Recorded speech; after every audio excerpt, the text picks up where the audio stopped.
আমরা আমরা আইনের রাজনীতিতে বিশ্বাস করি, আমরা সন্ত্রাসের রাজনীতিতে বিশ্বাস করি, আমরা সততার রাজনীতিতে বিশ্বাস করি, আমরা কালো টাকার রাজনীতিতে বিশ্বাস করি।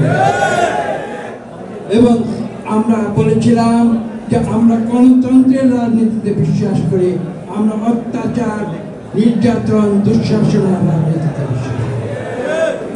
আজকে আমি নতুন করে আপনাদের এই কথাগুলো স্মরণ করিয়ে দিতে চাই। আপনারা নির্বাচনের কথা বলেছেন, নির্বাচনে সুষ্ঠু নিরপেক্ষ ভোটে যে নির্বাচিত হয় আমরা তাকে মেনে নেব, কারণ আমরা জনগণের মতামতের প্রতি শ্রদ্ধা করি।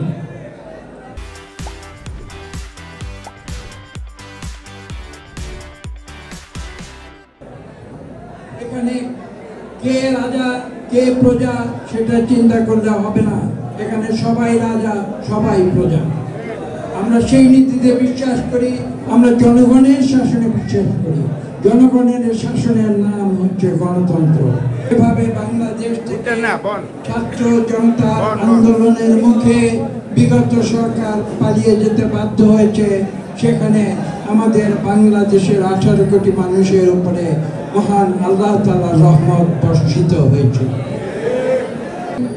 আমরা গণতন্ত্রে বিশ্বাস করি, আমরা গণতন্ত্রে বিশ্বাস করি বলে আমরা একটি সুষ্ঠু নিরপেক্ষ নির্বাচনের জন্য বিগত 17 বছর ধরে আন্দোলন করেছি। আমরা চাই যে আজকের যে অন্তর্বর্তীকালীন সরকার তারা যত দ্রুত সম্ভব একটি সুষ্ঠু নিরপেক্ষ নির্বাচনের পথ বাংলাদেশের 18 কোটি মানুষের সামনে উন্মুক্ত করে দেবে। 2, আমরা একটি শান্তিপূর্ণ সমাজে বসবাস করতে চাই।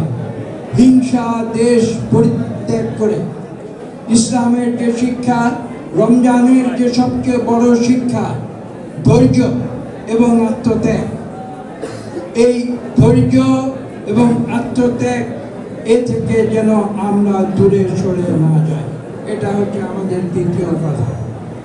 এবং সর্বশেষ তৃতীয় যে কথাটি সেটি হচ্ছে দেশপ্রেম। আমরা রাজনীতি করি দেশের মানুষের জন্য, জনগণের জন্য, দেশের মানুষের ভালোবাসায় আমরা রাজনীতি করি। রাজনীতি কোনো পেশা নয়, রাজনীতি কোনো ব্যবসা নয়, এই কথা আমাদের মনে রাখতে হবে। কেউ যদি রাজনীতিকে পুঁজি করে মনে করে যে তারা ধন দৌলত সম্পদ আহরণ করবে, যেটা আওয়ামী লীগ সরকার করেছিল, তাহলে কিন্তু তাদের পরিণতি আওয়ামী লীগের মতোই। আমি আপনাদের সকলকে আমি বিনীত আহ্বান জানাবো যে আসুন আমরা ইসলাম থেকে শিক্ষা নিই। আপনারা দেখেছেন ইসলামের যে 4 খলিফা ছিলেন তারা কিভাবে দেশ শাসন করেছেন। হযরত উমরের ইতিহাস কয়েকদিন আগে টেলিভিশনে আমরা দেখেছি আবার নতুন করে। তিনি কি করেছেন? তিনি নিজের বাড়িতে নিজের খাবার, নিজের পরিবারকে অভুক্ত রেখে তিনি রাজপথে গিয়ে যখন যে বাড়িতে দেখেছেন যে বাড়িতে খাবার নেই, সে বাড়িতে তিনি তার সেই খাবার বিলি করে দিয়েছেন।